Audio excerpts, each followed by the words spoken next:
Magandang gabi po Luzon, Visayas at Mindanao.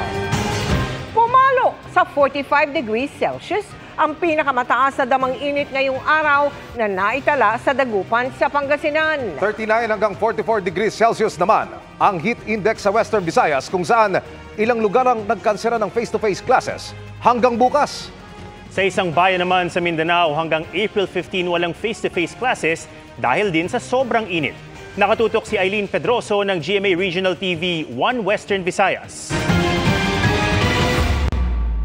Inabutan pa naming init na init ang mga estudyante ng Napnud Elementary School. Kada sa ilo namon, gapamaypay pa kami ka notebook namon, kay nabudlayan kami magsulat kay kainit, gabalas namon, katulot-tulot na balas naman sa namon. Pero half day na lang ang ganitong pagtitiis, bagay na noong nakarang linggo pa raw ipinatutupad. Ganito na rin sa buong Iloilo Province, maliban sa Dumangas, Iloilo, kung saan suspendido na talaga ang in-person classes sa elementary level. Habang sa Iloilo City, epektibo ngayong araw hanggang bukas ang alternative delivery mode ng klase mula preschool hanggang senior high school sa pribado at pampublikong eskwelahan. May posibilidad ma-extend, no? Because ang concern tang kabataan. Sa Rojas City sa Capiz, sinuspindi rin ang in-person classes na posible ring ma-extend ayon sa kanilang alkalde.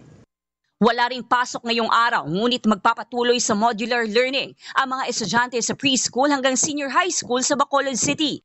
Habang sa mga bayan ng Isabela, Ibimagalona, Hinubaan at mga lungsod ng Talisay, Bago at Silay sa Negros Occidental, wala ring pasok sa lahat ng level hanggang bukas. Ngayong araw, wala ring in-person classes sa buong lungsod ng Kabangkalan. Ang matinding damang init na yan nakakaapekto na rin sa iba pang bahagi ng bansa lalo't may El Nino. In-expect din po natin na during March, April, May, dyan po talaga yung may init na temperature natin. With that, yung towards May ay mas mag-increase pa po yung temperature natin and yung heat index. Tumaas ang heat index sa Tugigaraw, Cagayan, Dagupan at Northern Samar at binabantayan ng mga pag-asa station sa Katarman, Zamboanga Station, Apari at ang dalawang pag-asa station sa Bicol. Sa Tantangan South Cotabato nga, hindi lang hanggang bukas suspendido ang panghapong face-to-face classes sa lahat ng antas, kundi hanggang April 15. Same time last year, ang Department of Education ay naglabas ng advisory na ang mga pribado at pampublikong paaralan ay pwede naman mag-shift dun sa online learning.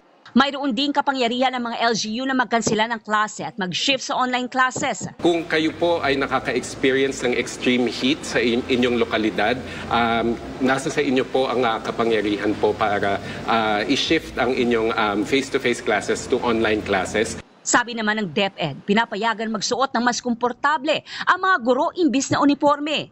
Delikado at pwede pang mauwi sa heat stroke kung sobrang init. Mapapansin din naman yon na talagang kayo ay mamalagay na sa panganib kasi namumulan na yung balat nyo, nababawasan na yung pawis at may hinihimatay pa kaya nagkakaroon ng muscle cramps. Maaring ikamatay po ang heat stroke.